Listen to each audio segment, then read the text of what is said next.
Hello, Vinita ma'am. Yes. Ma'am, the video is telecasted live now on Facebook. Okay. So, so it's time we can start anyway. Technically, all is set up.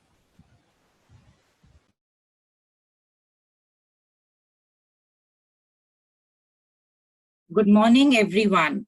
I, Dr. Vinita Tuli, welcome you all to the webinar on agricultural marketing reforms in the context of center-state relations, organized under the aegis of IQAC of ARSD College, University of Delhi, in collaboration with the Department of Economics of ARSD College. It gives me immense pleasure to welcome our distinguished speaker, Professor Seema Bathla from the Center for the Study of Regional Development, School of Social Sciences, Jawaharlal Nehru University. Ma'am, we are really honored to have you with us and glad that you took out time for us to speak on a relevant topic. We also have with us our principal, Dr. Gyantosh Kumar Jha. I welcome him, and under whose able guidance, the college has seen an exponential growth in the recent years. I invite him to say a few words and welcome our guest.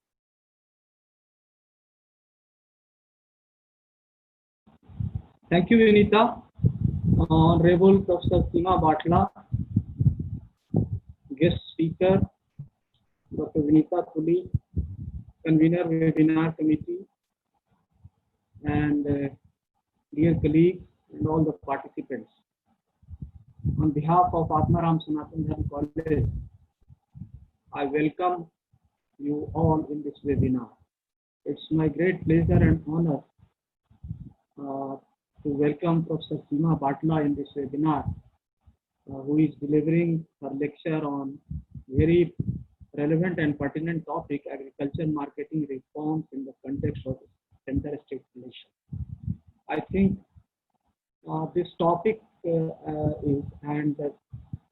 discussion on this topic is very relevant and very useful for us, because we haven't organized any webinar on the agriculture sector, and as we all know that our economy is so much dependent on our agriculture sector. So it will be very useful and very informative for all of us. Thank you, ma'am, for giving us your valuable time and giving us opportunity to organize this webinar. Thank you so much.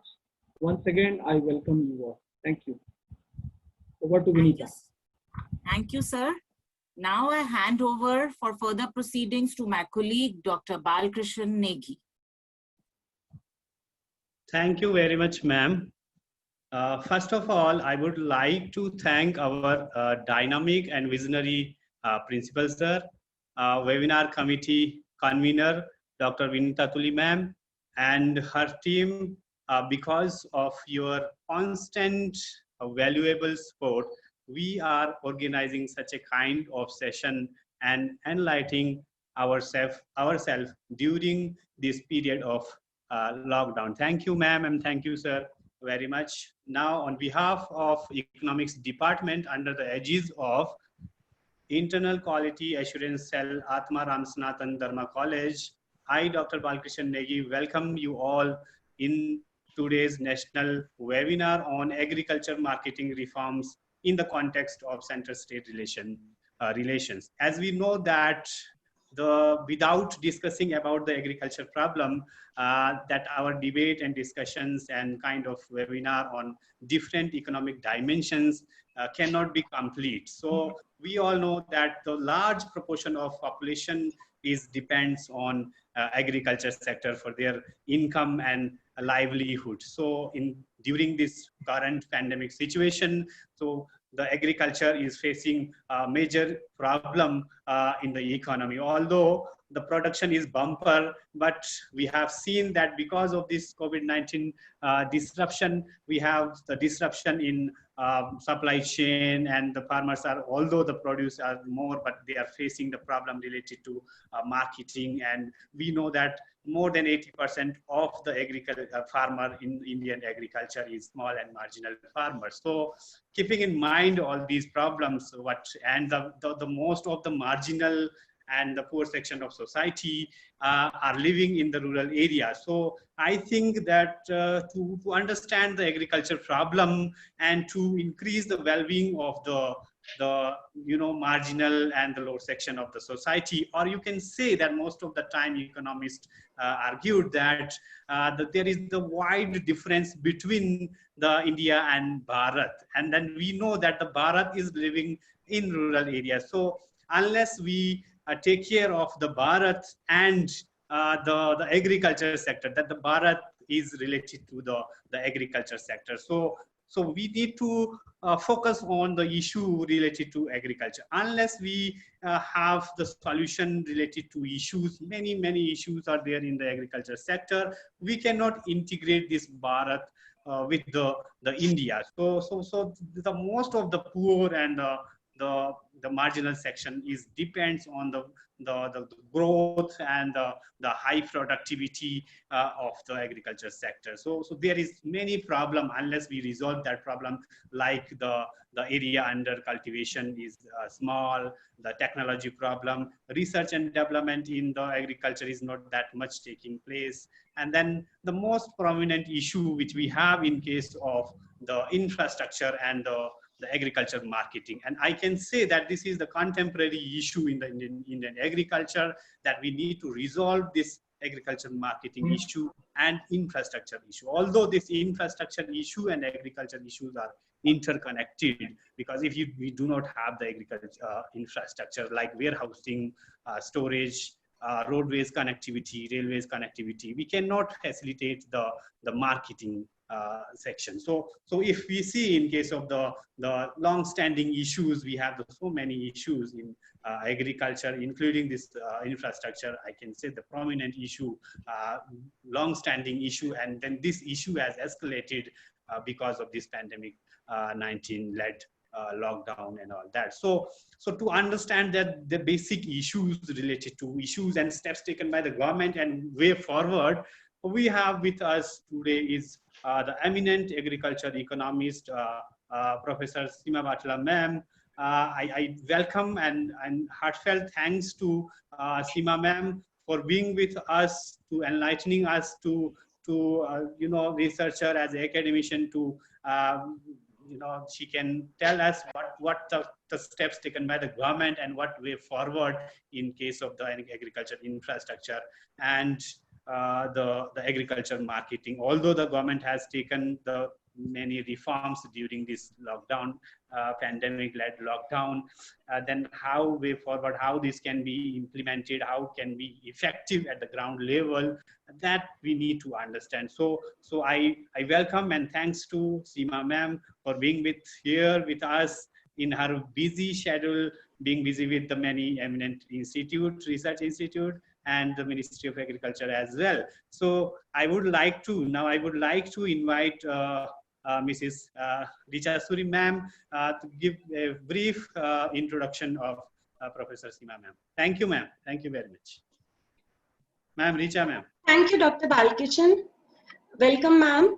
I welcome you all in today's session on agriculture marketing reforms in the context of center-state relations.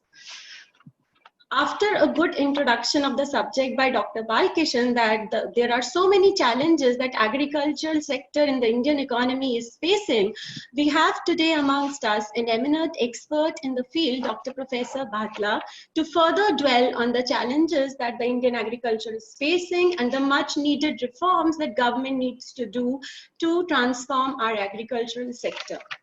Dr. Seema Bathla is working as a professor at Center for the Study of Regional Development at CSRD Jawaharlal Nehru University, New Delhi.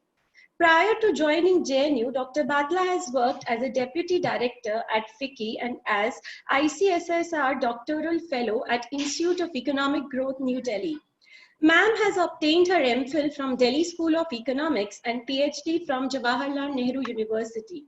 She has a vast 27 years of work experience and has published 5 books and more than 50 research articles in refereed national and international journals.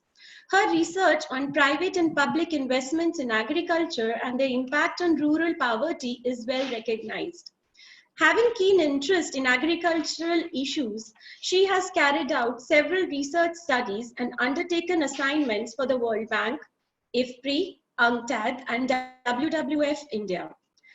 Ma'am was conferred the Jawaharlal Nehru Award for Outstanding Postgraduate Agricultural Research by the Indian Council of Agriculture Research, New Delhi in 2008. Dr. Bathla is also the recipient of Dr. R.T. Doshi Award for Best Paper Published in Agricultural Economics Research Review in 2014 and 15, and Dr. A.K. Sen Award for the Best Book Published in 2018. We welcome you, ma'am, in today's session, and over to you, ma'am. Thank you.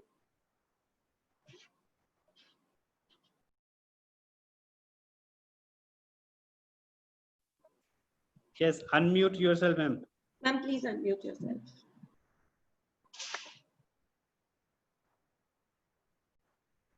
क्या बोलूं? Am I audible to everybody? Yes, ma'am. Okay, thank you so much for your kind words, Ms. Richa. First of all, I would like to thank you, Dr. Jha, Principal ARSD, for inviting me for this webinar. And thanks also to Dr. Tuli for a webinar committee to have, interacted and thought about a topic which is of great importance in today's, Indian context.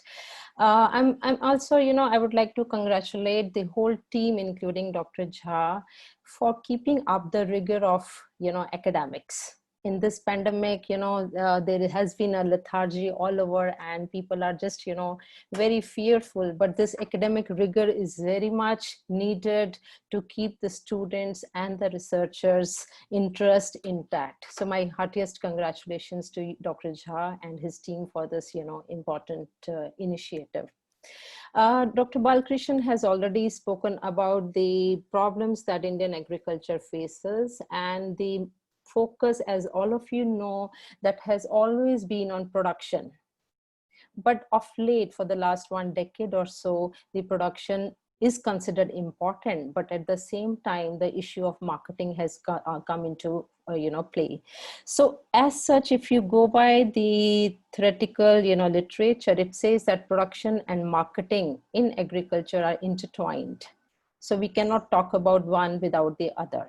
So given the time, I and organizers have asked me to focus on the contemporary issues, and Dr. Balkrishan has already given a flavor of the problems that Indian agriculture faces. So I would like to focus only on agriculture marketing issues in the context of center-state relation. There are many aspects of it, but given the time, it won't be possible for me to cover so many aspects. So let me give you a very brief background of what actually has been the problem in case of agriculture marketing. I've made a few PPTs because time is less and it's not easy to focus on everything. So those who have interest can have a look at the PPT also. So just to give you a background, there are approximately 27,000 agriculture markets, wholesale markets. We also call it mandis. So these mandis are governed by the state government under the Agriculture Produce Market Committee Act 1966. Mr. Ravinder, if you can just move to the next slide, that would be really great. Yeah. So now there are 27,000 mandis, and mandis are governed by the states under the Agriculture Produce Market Committee Act 1966. These mandis were established with a very good intent to enable farmers to sell their produce and realize remunerative prices as per the forces of demand and supply. So a proper price discovery in the market was aspired to help the farmers to get good prices, and the wholesalers, or I would say the commission agents, were invited, or you can always call them the traders. They were invited to be part of the mandis and help the transactions, sale and purchase of the agriculture produce. So the intent was very noble, and the system worked very well because farmers had very low marketed surplus, and it also helped in increasing their marketed surplus also. And during 60s, the government also, initiated procurement of food grains at minimum support price. And for food grains, the mandis had a dual marketing structure. On one hand, the transactions were done by the traders, and on the other hand, the transactions were done by the Food Corporation of India within the same premises. So under the premises, the state governments were supposed to provide all the infrastructure, storage, and other facilities to the farmer as well as to the traders. So the farmers were supposed to pay the unloading charges, whereas the traders were, supposed to take the market fee and other cess from the buyers. So farmers were not supposed to pay anything other than unloading charges, and the buyers were supposed to, pay market fee, which ranged from 1% to 8.5% across the mandis. So what has happened over the years, that there is a commission agent, there is pakka commission agent, there is a kacha commission agent. They are called artiyas also, kacha artiya, pakka artiya, and there is a whole chain of intermediaries that have come in the agriculture markets. So the trade has not been allowed outside the market. So if a farmer has a produce, he has to sell within the close proximity of the mandis that he has, in his village or in his district. So interstate movement of trade was not allowed, intrastate was not allowed. So farmer has to sell the produce within the mandi, that to the wholesaler, or else he has choice to sell it to the government if it is FCI, if it is food grain, or else he can sell it to the village trader. I mean, this is the only way that farmers had. So establishment of these markets were considered very good, and it was a very welcoming step. And then regulatory, regulations were made under the APMC, how these will be dealt. But over the period of time, the intermediaries have started acting in an anti-competitive manner. The licenses were restricted, but only a few traders were allowed. They tried to act as money lenders. As we all know that, there is an interlocking of input and output market. For example, if a farmer has to sell a produce, so he can enter into an agreement with the wholesaler to supply for inputs, or to pay him in advance, or give him credit. So, and then on the pretext that the farmer is going to sell the produce to that particular trader only. That is interlocking of input and output market. So the price discovery was supposed to be based on the auction, which, over the years has not happened. And literature indicates that there is a lot of cartelization by the traders. They form cartels, and hence the movement of prices, is not as per the demand and supply. There are also incidences of price asymmetries. There are vertical asymmetries and there are horizontal asymmetries. Just for, the students who are not aware of this, the vertical asymmetries is that, we see the accuracy and speed at which price change in one market gets transmitted to another market. It's an indicator of price integration. For example, if onion prices are 2 rupees per kg in Maharashtra, and in Delhi we are paying 50 rupees per kg, it is clearly a case of lack of vertical integration or no price integration, or we can call it price inefficiency. Same way in case of horizontal integration, which is also missing in the Indian case, we see the one level to another. For example, oilseed price and the edible oil price, or let's say the price in the wholesale market and price in the retail market. So one level to another level. So there are asymmetries in prices. Asymmetry in broader terms, in simple words, I would say it signifies the reaction of price at one level of marketing chain to price change at another level, depending on whether the initial change is positive or negative. For example, if output price is going up and input price is also going up. So let's say the output price goes down, but the input price may not go down at the same speed. So these are the asymmetries. So slowly and slowly, these asymmetries have, creeped into the system, with the result that the farmers are not able to get the prices that they deserve as per the forces of demand and supply, and the consumers have to pay a very heavy price. So, there is a net welfare loss. Another point which has been highlighted is that in case of fruits and vegetable, the same regulations apply, given that they are perishable in nature. There is no MSP mechanism. Price volatility is very high in case of fruits and vegetable. Wastage is also very high, but the rules and regulations that are defined under the APMC, they apply to fruits and vegetables also. There is no proper storage and infrastructure except in a few markets in Delhi where there is some facility, but across the states, if we visit any of the mandis, infrastructure, as Dr. Balkrishnan was saying, is very, very poor. As far as states are concerned, they get very large collection of market free, run in billions, and cess, but they have lukewarm initiatives to introduce any reforms in the mandis. Sometimes there are high taxes and the private sector is not able to, compete with the existing players, or have no interest in joining these mandis, like, government invited Reliance, Aditya More, and many more companies in the organized retail chain, functions and procurement of produce directly from the farmers, but that also didn't really take off. So what is the outcome? The outcome is that the farmers at the end of chain receive what is called a residual price, and the consumers are paying a very high price, which sometimes is very unaffordable. And most of the time there is large volatility, as you can see in Delhi. Prices of many commodities, agriculture commodities, just shoot up and suddenly they fall, and we often hear that farmers hardly get 1 rupee or 2 rupees per kg of the price, and we at the in cities pay around 80 rupees.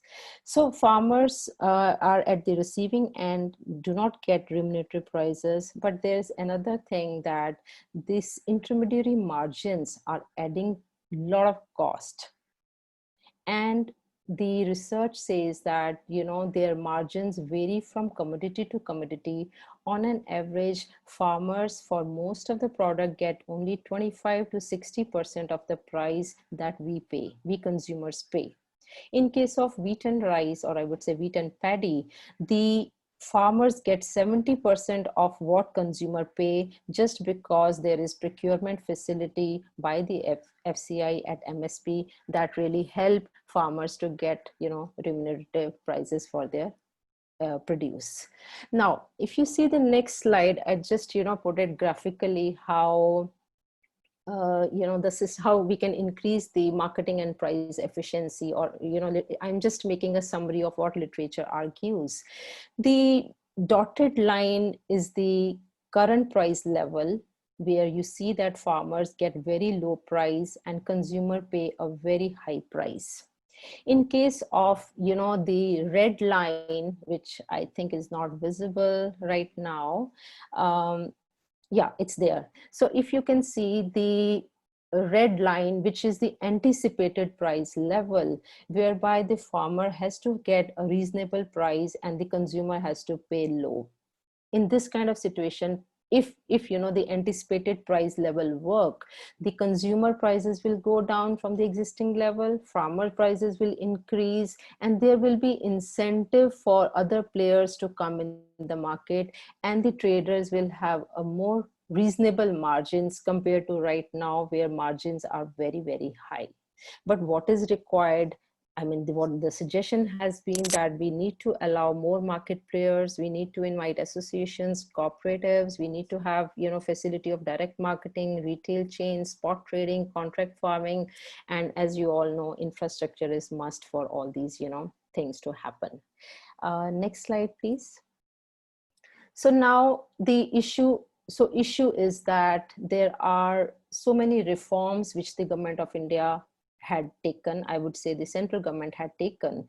The first attempt was the model APMC 2003, under which the government allowed contract farming and also allowed inter and intra-state movement of food grains and other commodities, which was not allowed under APMC 1966. Central government also came up with the model APMC 2017, which, also, had many reforms, and it aimed at developing alternative models. It aimed at, having direct marketing between the farmer and the consumer. Like, for example, Apni Mandi in Punjab, Raitu Bazaar in Tamil Nadu. So these are the initiatives which have been taken by the government, but the outcomes have not been encouraging, because there are only a handful of attempts whereby, private market licenses have been given or sought. So the few states like, Maharashtra, Punjab, they initiated contract farming. Karnataka also did it, but it hasn't really taken off in a big way. Same way, the retail initiatives appeared promising, but it's very. I would tell you, out of total agriculture produce that India has, hardly 0.01% is procured by under these retail initiatives, which is very, very low. So there was also an effort to do commodity exchange, start trading on commodity exchanges, but again the problem was that we have very large percentage of small and marginal farmers who do not have access, or I would say knowledge, to operate on these commodity exchanges. Then you might have heard about the negotiable warehouse receipt bill. That also didn't take off because of certain archaic laws and other problems that the agriculture markets have. So next slide, please. So now there has been a need felt for a new architecture. It's not only now, but it's like for the last so many years. And the central government realized that we can push state government up to a certain point, because it's been since 2003 government has been pushing, but as we all know that agriculture is a state subject, so center cannot push agriculture beyond a certain level. But there is a need that has been pending, that we have to have a new architecture whereby there is need for a central regulator who should work more as a facilitator than administrator. There's a need to bifurcate rules and regulations for perishables and non-perishables. For example, in case of perishable, the suggestion is that we should delist fruits and vegetables from Schedule 1. We have to have one registration to operate in entire country. For non-perishable, the suggestion is that we have to have existing provision, but there has to be an integration with the WDRA. So same way for other, suggestions have been given from time to time. Next slide, please. So now the government has taken this opportunity.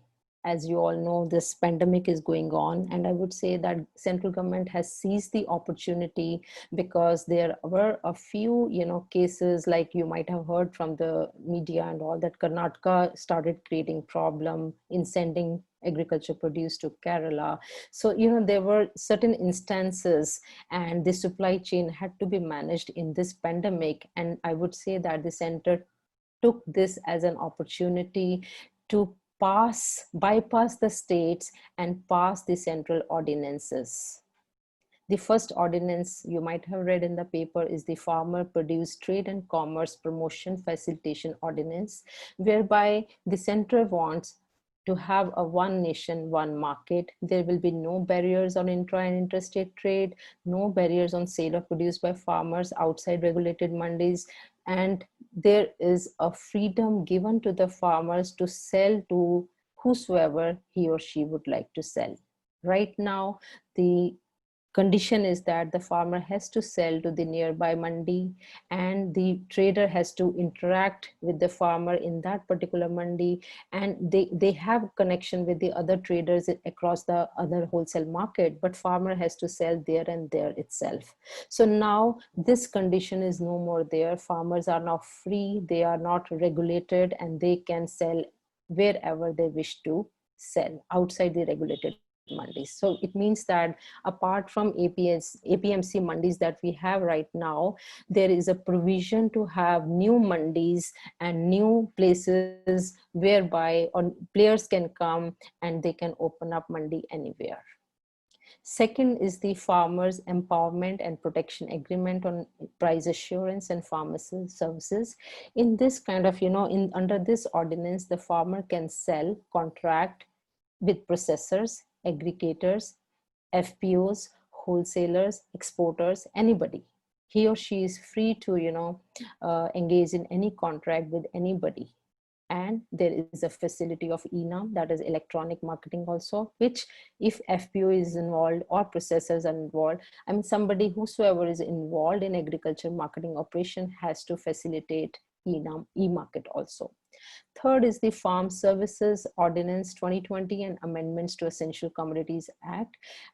Just to give you a glimpse, that Essential Commodity Act was passed in 1955, and then it was revised in 2010, I suppose. So under this, no person can hoard any commodity up to a certain limit. So limits were defined for the traders to stock the commodity, but government had the right to put anybody behind the bars if some trader is stocking more than the prescribed limit. Now under this is the Essential Commodities Act. So in this now, what the government has done is they have announced that cereals, pulses, oilseed, edible oil, onion and potatoes are out from the essential commodity list, and there's a freedom given to move and distribute produce that will enable economies of scale and may also invite private investment in agriculture. Now, I would say that, the states were slightly reluctant to follow what the center had been telling them. But center in this pandemic sees the opportunity because the agriculture and irrigation fall under the state jurisdiction. So center cannot really intervene they can intervene, but they cannot, go beyond certain limit.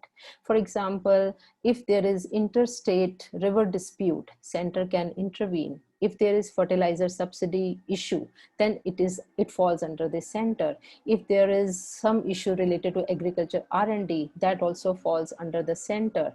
But in case of agriculture and major and medium irrigation projects, the center can help the states, but it cannot intervene much. But now, how has center done it now, right now? So center has used Article 301, 302, and 304 to bypass the states and come out with these ordinances. So Article 301 says, freedom of trade, commerce, and intercourse through the territory of India shall be free. Article 302, so the parliament has power to impose restrictions on trade and commerce between one state and another or within any part of territory of India. So states in turn can take recourse to Article 304 and object to what center has been doing. But center has justified its, these ordinances based on Article 304B and also the powers conferred under Article 301 and 302 of the Constitution, which are A and B. And if you have interest to go into details, you can really see. So center has taken this opportunity and passed these ordinances which the states can object to. But right now the states are also really, aligning with the center because it's really an emergency, and states are also aligning with the center. That's a good part. But I would say that there are so many issues and implications of this whole, ordinances, which one really needs to think about. Dr. Balkrishnan told me that, the participants are young researchers, and many are aspiring to do PhD, or they are in the process of PhD. So what I've done is I've listed a few issues and their implications of these ordinances, which can help these students and researchers in finding new arena of research which they can um, think of. So next slide, please. So first of all, as I said, that agriculture is a state subject, but center has never been disconnected from agriculture as the constitutional provision would suggest. So you might have heard that, the center is giving output support through minimum support price. It's the center's duty to procure wheat and rice. So there are many, many arenas in agriculture whereby the center takes a very active role. For example, you might have heard of RKVY, you might have heard of Manrega, you might have heard of, this Kalia scheme, and now this Pradhan Mantri Kisan Samman Yojana, whereby 6,000 rupees are given to farmers. So there are so many schemes and so many grants that are given by the center to the states for agriculture development. But the key issue is that there has always been a conflict between the center and the state on three accounts. Number one, legislative; number two, administrative; and number three is the financial powers, because the financial powers are concentrated with this in the center, and states do not have much autonomy. So there has been a conflict going on for the last so many years between the center and the state. So I'm just focusing on the financial autonomy. In the context of financial autonomy, can we say that these ordinances have implication for fiscal federalism? Can we say that it may lead to conflict on account of devolution of funds by the center to the state, because the states are going to lose a lot of revenues on account of market fee?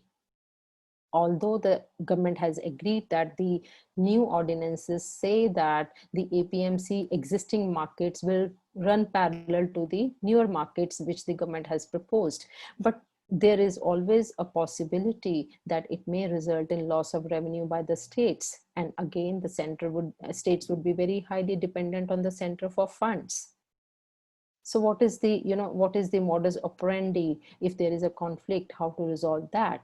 And sometimes, the states have a different agenda for agriculture development. So in that kind of situation, are these ordinances going to help? Because it may come in conflict with the state's own agriculture policy agendas. So how to resolve that issue? And third thing is that these policies and many of the other policies, like the grants which the government gave on account of many RKVY and other programs. So it's a kind of one size fits approach of the center. But each state is different in India. Each state is heterogeneous. It has diversity. Agriculture is different across the states in the India. Punjab and Haryana has more dominance of wheat and rice, whereas Madhya Pradesh has dominance of wheat. Northeastern have now started going to have dominance of rice. So each state is different. Horticulture, Bangalore is totally different. Karnataka, I mean, if you see the overall picture of Karnataka, there are different crops that are grown, and some states are very good in spices. So can we say that one size fits approach work? And plus we have, this horticulture produce, we have perishable, other perishable, we have cereals. So how is one size fit approach will work across the state?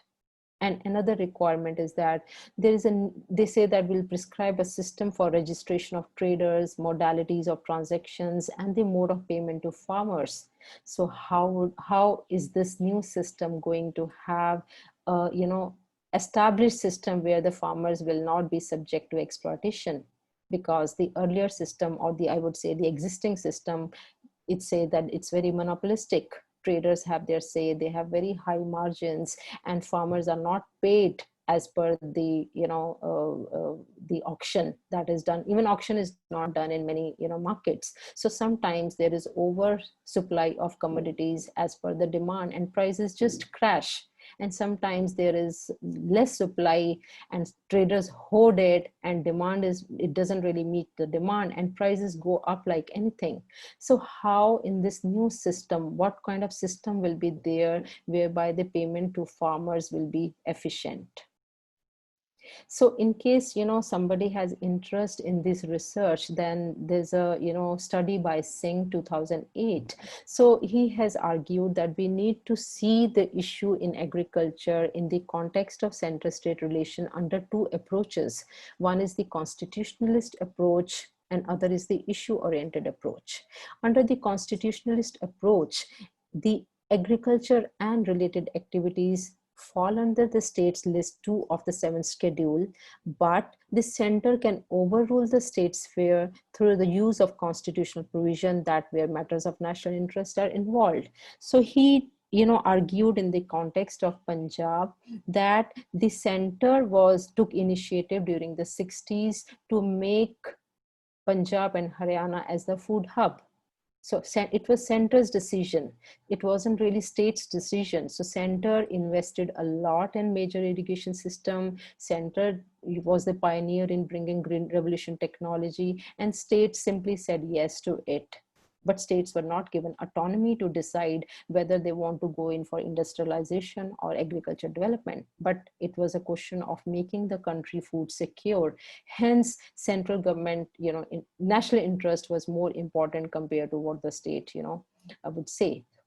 Second is the issue-oriented approach, which identifies specific issues such as the CCS, that is the central sponsored schemes, grants, pricing of agriculture items, input, credit. So one has to really study these issues in the theoretical context of constitutionalist and institutionalist approach. Last but not the least, if you can please see the next slide.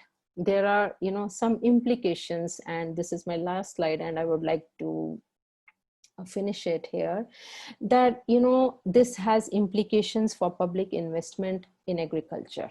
States are often short of revenues. If there is a lower revenue by the states, there will be lower spending on agriculture, and there will be higher cuts on capital outlay. So in the ongoing research that I've been doing, we find that there's a relative neglect of agriculture in most of the states, because the state's preference is hardly to spend on agriculture and irrigation. Their preference is more to spend on, energy. There's energy, transport, and other, economic and social heads. But their preference is not to spend on agriculture. Rather, they are spending more on subsidies, which means that they are spending less on investment, and whatever increase in spending is there, that goes into subsidy, either in loan waiver, either on other kind of subsidies that the government has been giving. So this has implications. If there's a shortfall of revenues, it has implications for productivity and output growth in agriculture. Second issue is that centers handholding has to be there, because states do not have revenues to spend on agriculture. They are dependent on the center for revenues and funds. So this devolution of funds has been a very controversial issue. So there are many conflicts related to that, and sometimes states are not very happy. So centers handholding in case of agriculture is must, given the devolution of funds, whatever criteria they have followed. And also the issue is that agriculture is subject to natural calamities. So centers handholding is must. So whatever formula they have to give funds to the states. So, and whatever grants they give to the states, many a time the states are not able to spend the allocated amount, because the amount that is given by the center, these are tied up with some condition that the center has to give this much percentage. For example, 40 to 50% has to be given by the states, and 60% has to be given by the center to run a particular scheme. So sometimes states are not able to do that, and sometimes they are not able to spend the allocated amount. Sometimes the need is not there. For example, in case of RKVY, some states do not have the requirement to spend on, you know, micro irrigation, but they are given the funds. So that autonomy is missing, and one has to really analyze that. Now, if these ordinances have been passed by the center, the states have to make amendments in the existing policies. They have to adapt to new ordinances. They have to streamline the existing institutions and their governance for linking farmers in the supply chain. In other words, I would say that they also have to come out with a blueprint for entry of aggregators, FPOs, private sector, and plus, you know, anybody can start a warehouse and invite farmers to keep and, you know, charge a certain fee and make the payments. One has to really make out these modalities, how states are going to, each state is going to make out such modalities, how these warehouses or the FPOs or the aggregators will NABARD, or who is going to incentivize them to come into the, you know, agriculture marketing system, and how will they give the grading facilities, how will they link up with e-market. One has to really find a proper strategy for, you know, this kind of system to prevail. It also means that we need an institutional structure. It could be, you know, interstate council, or could be any, you know, forum whereby if there are some disagreements on spendings or grants, or if there are any conflicts, that has to be resolved between the center and the state. Lastly, you know, they say that, you know, we have to ensure payment to farmers on the same day. So who is going to see that how payments are made? What could be the modus operandi? Will farmers be at the mercy of new class of, you know, traders or private sector? This is a, you know, very important question one needs to highlight. And then the Warehousing Development of Regulation Authority Act that a government has provided, it says that it has mechanism for registration of warehouses and issue of electronic negotiable warehouse receipt. One has to really see that all the warehouses, whether they get registered under this or not, because there is no tax on it. So it means that, you know, they'll be free to do whatever they wish to. So who is going to monitor? I'm just flagging these issues if somebody has interest, because there are no answers to it. One has to really find out how this whole gamut of, you know, issues and the implications that they have are going to be resolved, because ordinances have been passed, but their implementation is a very big question mark, because it involves many stakeholders. It involves, you know, a whole gamut of private sector, FPOs and all will be invited. So how is that going to improvise price efficiency and marketing efficiency for the greater benefit of farmers and consumer? I would say one has to really look into it. Thank you so much. And I would be happy to, you know, answer to your questions and queries if you have. Thank you so much. Thank you very much, ma'am, for enlightening us the different dimensions of agriculture marketing. So the next we will have the 10 minutes for question answer. Lots of questions are there. So I will read out one by one, and please, ma'am, try to answer that questions. The first question is coming from Hitesh Negi. He is asking that is the privatization is good for farmers? He is trying to pose question in context of that private player is coming into the agri marketing and all that. Whether it would be good for the farmers. You know, it's a very interesting question. I would say it's a very debatable issue. Whether we have, I would say, corporatization of agriculture or not. So, you know, if you ask me, I mean, there are two sets of, you know, it's a big debate. So one set of arguments, neoclassicals, they would argue that market will decide or market will determine, right? And the other set of, you know, people who are economists who say that no, it cannot be given, you know, to private corporate sector, because they will be again at the mercy of, you know, farmers will be at the mercy of private players. So, you know, if you ask my opinion, I would say that farmers should be given choice. They should be given choice whom to sell, where to sell, how to sell. Too many controls and regulations are not going to help agriculture, because we have surplus production, but marketing is a major issue in our country, whereby the farmers and the consumers are at a loss. Who are benefiting? The intermediaries are benefiting, but not the farmers and the consumers, right? So I would say there should be multiple channels, there would be multiple forums, and farmers should be given a choice. In states like Punjab and Haryana, where agriculture development has taken off, there is need to bring the private sector for value addition, because you cannot really continue to produce wheat without converting into value addition. But in states like Bihar, Odisha, their private sector's role will be limited, because government intervention will really help. Government has to invest in irrigation and other infrastructure, has to support the farmers in those states, whereby they can also come up from their bare minimum levels. But in case of Punjab and Haryana, strategy has to be different, because agriculture has to move from one stage to another, that is processing. And for that, private players have to come in. Manufacturing sector has to be encouraged in these states.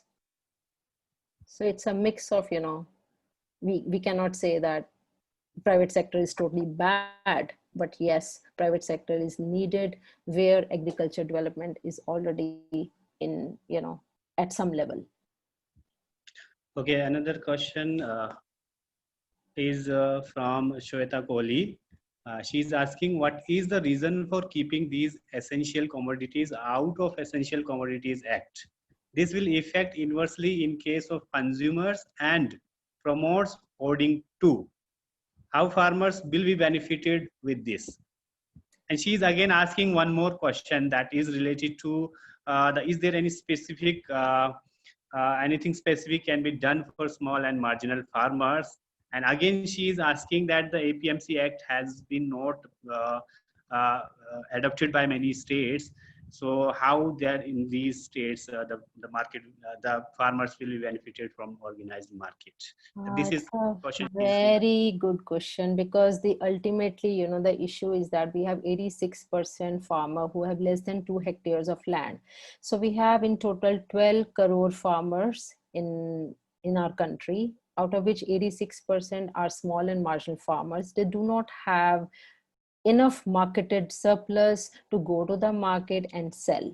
So now the issue is that how these ordinances, or I would say the existing APMC didn't really help these farmers much, because their produce is very, very low, right? So now how these new ordinances are going to help, we'll have multiple players, we'll have aggregators, we'll have FPOs, right? Farmer producer companies. And Tamil Nadu has, the state government has started a system of pooling of, produced by the farmers and then acting as an aggregator.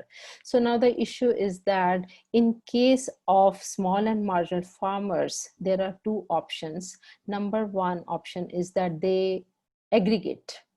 They cooperate with each other, which is very difficult, because we work in isolation, we work in silos.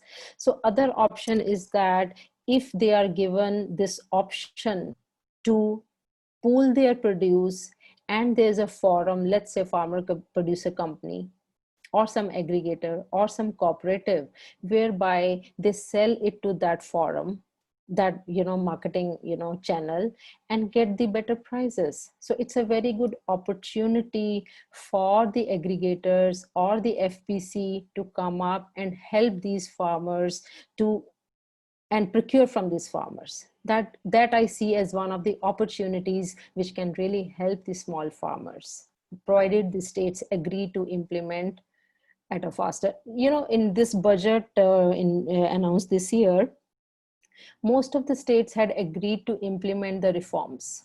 So it was already there, because almost 16 states have agreed to, pass these, have agreed to bring out these reforms. So now if all the states agree and they find some strategy whereby these private players can come in, I won't say corporate players, but I would say private players, because any person can become an aggregator. any person can, take initiative. Any cooperative society can take an initiative and become the aggregator.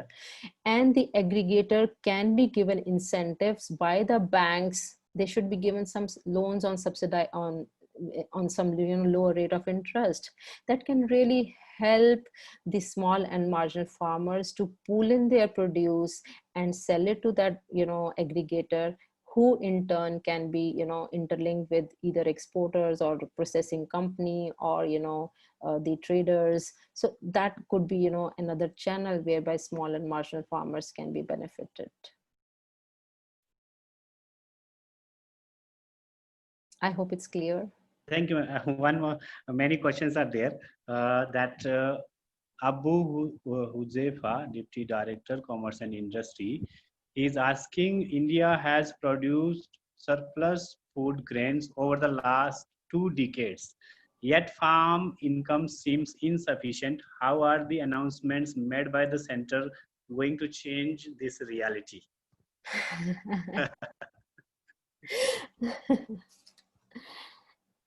So, Abu, there are two aspects of it. One is farmer's income and one is farmer ability to market properly. So farmer's income is based on how much output farmer produces and how much input cost is there. That is the net returns, or you can say profitability. So first stage is that the input prices are going up compared to the output prices, which are increasing at a very slow pace. So when you see the cost of input and when you see the output price, you just compare the two prices, you will find that the fertilizer and seed and other pesticide prices are rising at a much faster rate compared to the prices of agriculture commodities in the output market, right? So now that is creating a lot of problem because it is reducing farmers' income, right? This is stage one, where we need reforms in the input market. In this kind of situation, how reforms in input market can be done? Let's start with fertilizer. Shall we give, fertilizer subsidy, or shall we not? Shall we give, farmer this DBT, direct benefit transfer, and just transfer the whole amount into his account so that he or she can, make a rational choice of spending on different, inputs? So what should government do at the first stage? It's a big question. So government has been contemplating to opt for NPS, that is in case of subsidy, which is really helping in cutting down, expenditure on subsidy. That is really helping in, because the earlier argument was that, or many people have found that the subsidies doesn't reach those who really need it. It goes more to the industry and less to the farmer. So there are a few nutrient based, strategies that the government have come up, whereby the farmer is also benefiting from the subsidy regime.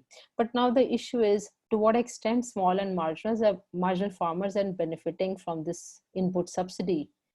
Do we need reduction in subsidy, or do we need rationalization in subsidy? Certainly, reduction in subsidy we do not afford, because we have very large population who is not very, farmers who are not very rich, and rather I would say they have meager income, 4,000 per year. That is the statistics that have been given by many scholars. So then there comes the second stage. So reforms at the first stage, that you have to rationalize subsidies, you have to rationalize their distribution. You cannot go away with subsidy, you have to rationalize subsidy. How do you do that? That is a big question mark. The second stage is the output prices, which do not rise at a faster rate.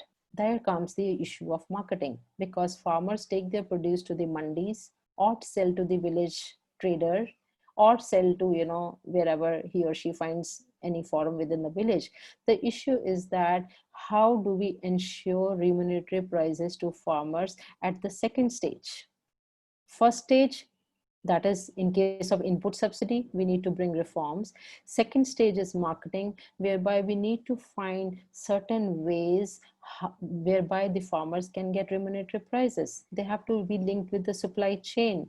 Right now, that is not happening. There are a lot of, asymmetries. As I said, that price in Maharashtra is too low for onion, and in Delhi it's too high. So where is that? Why these is asymmetries? How to reduce these asymmetries is a big question. And plus infrastructure. In case of perishable, we need to have infrastructure, which is very much lacking in this country. So farmers have to sell perishable on the same day. They cannot really wait. So whatever price they get, they have to get. And this is what the exploitation is. So reforms are needed both at the first stage and the production stage, and also at the second stage, that is marketing. Yes, ma'am. Another question, I think he seems a active farmer and facing the current problem. He asked that there is so much differences in price. For example, nowadays there is pea season in Himachal. Farmers are getting only 40 to 45 rupees per kg. But when we look at market price, market in Chandigarh, Delhi, it's cost up to Rs 100 per kg. Why there is so much difference? Can this difference be reduced? I think he is facing the problem right now, maybe in Himachal Pradesh. So Yeah. he's Yeah, the whole issue of this, marketing reforms is all about reducing this margin. Traders have very huge margin, and the idea is how to reduce these margins. If we say contract farming is one solution, then we have to invite companies to come for contract farming. Then there are issues that, one has to really, find some forum whereby conflicts can be resolved.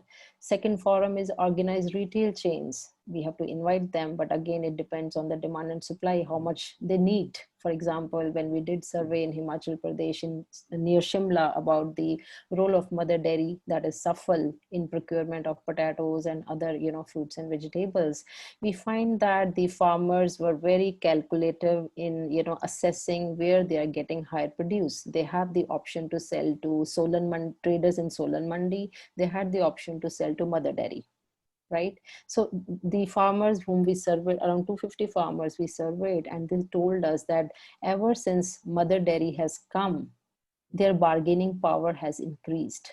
Because earlier the traders in Solan were giving whatever, because they form cartels. He knows that he's a farmer. When he goes to the mandi, the traders are one, wholesalers are one, they form cartels. Right. But in case of competition, for example, competition intervention by mother dairy in case of, Shimla, or so near Shimla where we surveyed. So suddenly the competition enabled farmers to make a choice, enabled them to make a bargain. Just to share with you guys, very interesting thing that, so in Solan Mandi, traders used to call farmers, ki aap aa jaiye, you please come and sell us whatever is the produce, you come and sell us here, sell the produce here. But ever since mother dairy came with their own trucks, with their own, transport to procure from the farm, then the traders in the Solan Mandi also sending their tempos for procurement. So this is the positive thing that happened, that competition enabled them to, make their bargaining power got improved when there was intervention by mother dairy in that particular market. Similarly, in Haryana near Sonipat, since, Haryana is very in close proximity to Delhi, so there's always a demand for, agriculture produce from the Delhi market from Haryana. So in Haryana also there is Reliance was there, mother dairy was there, and this, mandis are there. So farmers had a choice. So that choice helped them in, bringing, working on efficiently, and also had their bargaining power. But the problem in Himachal was that the produce was very less, because land is, terrain is such that they cannot have a very high production. So they were very satisfied with whatever they have, and they were like, fine, they have two platforms and they can make a choice. But in case of Haryana, farmers are large. They are like in village, there are 2,000 to 3,000 farmers who are willing to supply to mother dairy and Reliance. But mother dairy and Reliance didn't have so much demand. So there was unrest in Haryana's villages where we surveyed, and there was happiness in Shimla villages where we surveyed.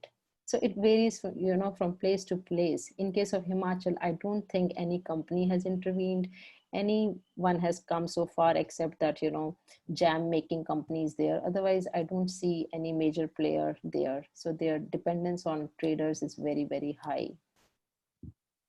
So unless they can coordinate with traders in Delhi and come here and, coordinate with them and sell their produce now that it's open, they can always come to Delhi and sell their produce. Ma'am, I can take two more questions if Yeah, you are. sure, please. Yeah, sure, Yeah. please. One question, more question that is coming from our former colleague, Dr. Manzoor Alam. He is asking how we can relate agriculture marketing and agriculture extension for increasing agriculture growth and improving farmers' socio-economic status. Yeah, I can just tell you in brief the example from Haryana. Where I just attended a seminar, and the horticulture officer told us that our extension services are very, very intense in Haryana. So, as he must be aware that extension services have not been good in our country. It falls under the government, and government machinery doesn't really work as far as extension services are concerned. So if you go to any village or do a survey, the main problem is that farmers say, we don't know.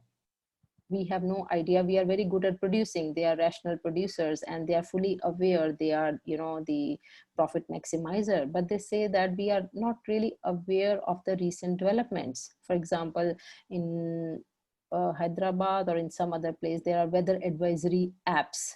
Yeah, in Hyderabad, weather advisory apps. But whereas in other states, that concept has not really started. So weather stations are not there, weather advisories are not there. So in that particular, kind of, turmoil that farmers face due to natural calamities, at that particular time, it's very important for the extension workers to help the farmers. But that has not, unfortunately, not been the case in India, because if they give their, help, then farmers can really be updated with the existing or newer knowledge and can really benefit. But unfortunately, extension systems are very poor in our country. Yeah, another question by our colleague from Department of Commerce. Central government has introduced a lot of schemes for the benefit of farmers and for the streamlining of agriculture marketing like Kisan Rath, Enam, etc. What evidence indicates the efficacy of these schemes? As you know, these schemes hardly work. Enam has not been working for the last so many years. The system is very, very slow and it is not taking off. State governments have to be proactive in designing it, in pushing it. But state governments do not take interest. Why do center has to, interfere? Because states are not taking active, they are not proactive in, taking such decisions, and they're not doing anything substantial, I would say. So the existing system goes on. So the newness that is required for the benefit of farmer, that is not there. Once you start with a new system, what will happen? The revenue loss has to be there because the farmers are not going to go to the traders, right? So traders are not willing to adapt to the new system. So the system which was too good in 1966, 1970 suddenly turned out to be exploitative. Why? Why has it become exploitative? Why the center has been pushing reforms since 2000, early 2000, but there are no takers? Why states are not agreeing? There is something missing within the states, that they want agriculture to prosper, but at the same time, they are not really taking initiatives in bringing agriculture marketing reforms. So many schemes by the center are tied up with the condition that if states make these changes, we will release the funds. You'll be surprised to know that states do not take initiative and the money goes waste, unspent, I would say, not waste. So states have to be now, they have to take charge, but they are not taking charge. They say that we are for farmers, but most of the states are not really helping their farmers. Okay, so one last question, ma'am. Yeah. One last. What extent will price efficiency, that is vertical asymmetry, reduce with these new ordinances? Okay, so under the existing system, if I say that from West Bengal, let's say from Bihar, lychee comes to Delhi market. So the trader of lychee in Bihar market sends the produce to trader in the Delhi market, right? So let's say the lychee is sold at 40 rupees per kg in Bihar market. It reaches Delhi, you add storage margin, transportation cost, etc. And the lychee price gets doubled and it is rupees 80 in the Delhi market, right? Now there is a margin of like 40 rupees to 80. It means the prices got doubled, right? So the farmer gets, let's say 40 rupees and the consumer pays 80 rupees. So the margin is 40 rupees, or I would say 100% margin is there, right? On account of transportation, on account of storage, on account of intermediaries margin. Now, in case of new ordinances, farmer will have a choice not to sell to the trader in the Bihar. He or she can sell trader in Delhi. So which means the 40 rupees thing that he has got will not turn out to be 80. Rather, it could be 60. And the 40 which he has got may not be 40, it could be 50 rupees, right? So there would be law of one price, that is the movement of commodity from one market to another market will follow a rule of one of law price, right? And the margins on account of farmer will be higher, consumer will have to pay less, and intermediary margin, let's say there are 3 intermediaries and now with new ordinances there's 1 intermediary, obviously the margin will be reduced and efficiency would be there. So it can bring price efficiency, provided there are aggregators or provided there are, somebody to intervene and procure the produce. Yeah, one more seems to be quite relevant, that what is the future of organic farming in the context of price of these items and role of the government subsidies, by Manoj. This seems to be some unique question. In case of organic farming, whatever little knowledge I have, what I have come to know is that the organic farming, if the farmer has to go in for organic farming, he or she needs 3 years of help. For example, if the farmer starts right now, the next year productivity will be lower, then the next year again productivity will be lower. So now in this kind of situation, when the income of the farmer falls for 3 consecutive years, that farmer needs some support. And after 3 or 4 years, then the income will go up. This is number 1 problem, that how to, help the farmer for loss in income due to shift from, traditional farming to the, commercial farming to the organic farming. This is number 1 problem, that who will help, how will you compensate the loss in income. Number 2 problem is that for organic farming, the prices are relatively higher than the produce under the commercial farming. So one has to really find out, is India has buyers for organic farming produce? One has to really see the demand and supply, because supply can be increased if government supports farmer and compensate the income loss for 2-3 years. But one has to really see the demand side also. Yeah, so I would say scalability would be a real issue, because one has to really assess yes, the demand and supply. yeah. Thank you very much, ma'am, for taking all the questions very calmly. I know you are very busy, so thank you very much. We will have And thank- uh, uh, a vote of thanks. I would request Manju Pandey, ma'am, please propose a vote of thanks. Rather, I should be thankful to you for, generating interest in academics again, because we were like, just, away from public interaction. We were like, working in silos, just doing our research projects, writing reports and all. But you gave me a forum to interact today, and I'm so glad. And thank you so It much. seems to be a very interactive session. Thank you, ma'am. Thank you very much. Now I will request Manju, ma'am, please propose a vote of.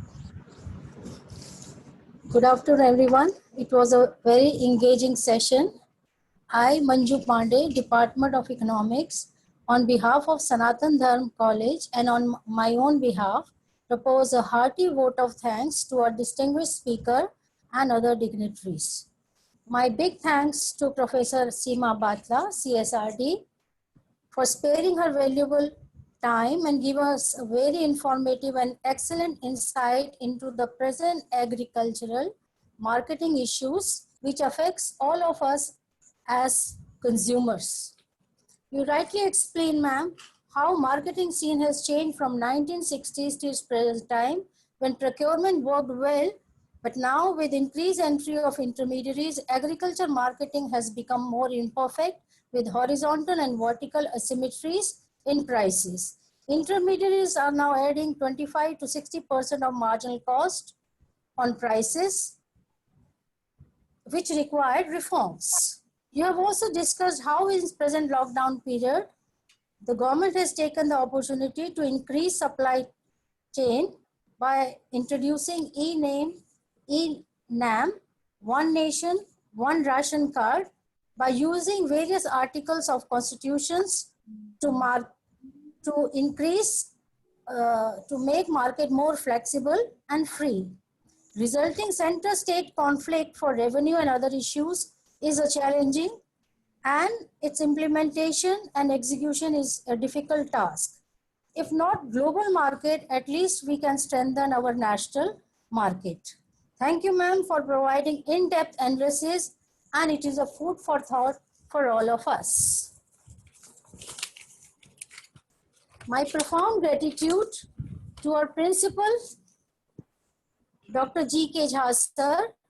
Your incredible mentoring and guidance has inspired us so much that a budding, motivated, and dedicated team is coming up in economics department to contribute positively for the growth of the college. My sincere thanks to IQAC coordinator, Dr. V.K. Arora, for his constant support.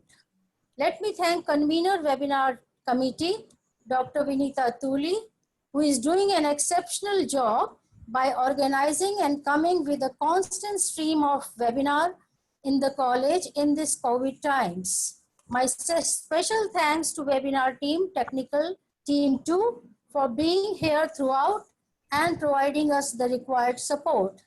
Last but not the least, my big thanks to all my colleagues and participants, interesting and engaging participants. Thanks again, one and all. Namaste and best wishes. Thank you so much. Thank you so much. Thank you, ma'am. Thank you. Thank you.